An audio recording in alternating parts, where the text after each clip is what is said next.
My name is Richard Adams. My fiction reading is mystery. I've been reading for some time the Margaret Coel Wind River Mysteries, and it's set in Wyoming. There's a lot of Indian culture.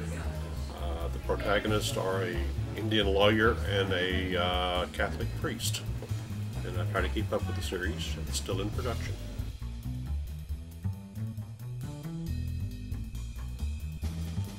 Hi, I'm Deblina, and I've been a bookseller at Book People for the last 5 years. As far as my recommendations go, one of my recommendations is Tinkers, which is my all-time favorite book. It is absolutely the most beautifully written book that I've ever read, and it's about 3 generations of men and their lives, and it's gonna be a book that you're gonna want to keep in your bag and revisit several times in your life. So I definitely recommend Tinkers by Paul Harding. It won the Pulitzer. It started off as a really low-key book that no one really paid any attention to, and was published by this really small publishing house in New York, and it's booksellers and people who absolutely just loved it, and every paragraph is probably just gorgeous, and you're gonna want to reread that several times. My other recommendation is Geek Love by Katherine Dunn, which came out in '89, I believe, and I've seen this on the shelves several times, and I've never actually picked it up till right now, and it is absolutely blowing my mind. It is just Katherine Dunn's imagination and the way she writes about these characters who are really bizarre. At the same time, this bizarreness or the strangeness is just celebrated so beautifully. And I've just started this book, and I just can't stop thinking about it and wanting to go back to reading it when I'm at work, when I'm hanging out with people, so I definitely recommend picking it up if you really want to be engrossed in a book right now. So.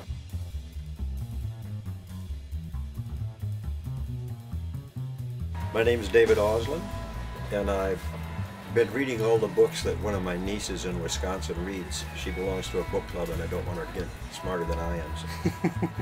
But recently they read a novel called Olive Kitteridge, and it's by Elizabeth Strout.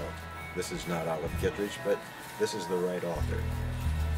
And it's written so that each chapter is a perfectly decent short story. It comes in about 13 small bites as a result, and you know the whole community by the time you're done. And considerably more about Olive, although she doesn't appear in every chapter more than just sometimes with a cursory wave as she walks across the stream.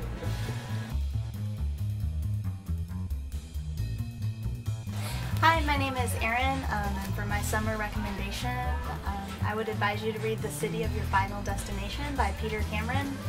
It's a story that has love and mystery and history, and it takes you right along, and it's an easy read for next to the pool or under a shady tree. Have a nice summer.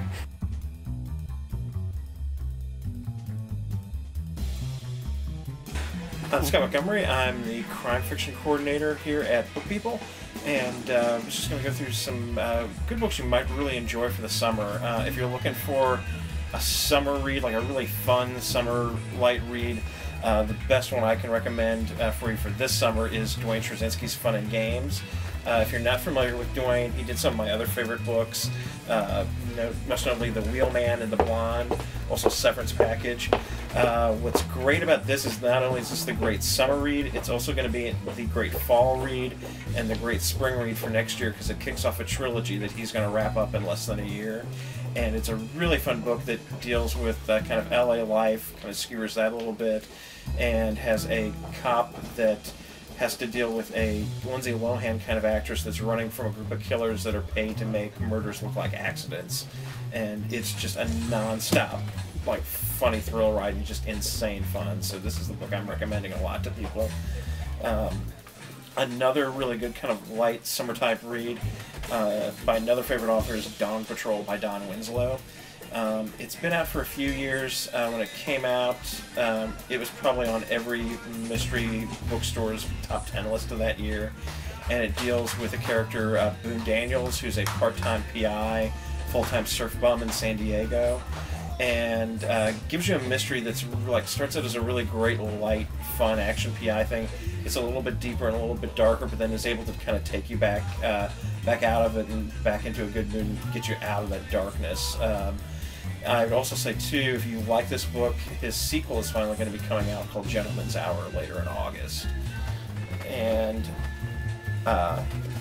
two books that are kind of connected. A new one that is also coming out is a good action thriller. Starting off a new series is Ace Atkins' The Ranger. It has every kind of influence that you could think of, from 70s Southern action films to William Faulkner to great crime novels and westerns.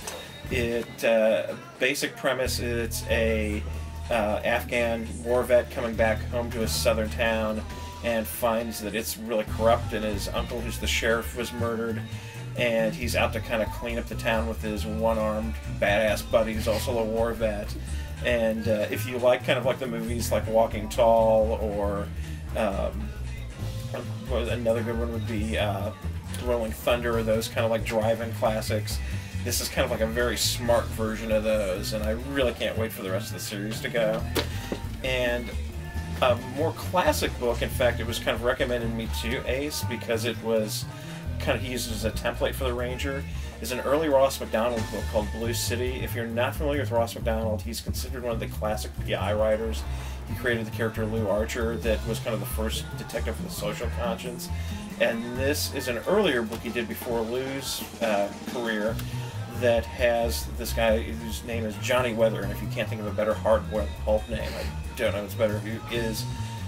Once again, a war vet from World War II, comes back to find his father, who's the town fixer, has been murdered, and kind of goes up against every corrupt person in the town. And it's just a very smart, socially aware, but also just really tough, fun, hard-boiled novel. And if you want to read like a really good classic of like why these kind of books were really loved in the 50s, it's a great example is Blue City.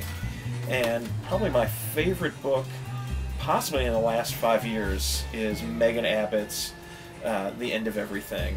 Megan has been kind of an author that all the other crime authors look at, and this is hopefully her breakout book. It deals with a 13-year-old girl whose friend gets abducted, and how it kind of shapes that community, and the secrets she learns about herself and the family of the girl and the girl herself. And I do have to give a little bit of a warning on this. It's going to take you to some dark and uncomfortable places. But if you're willing to go there, you'll be rewarded with a great story that you just can't shake and will want to revisit every few years.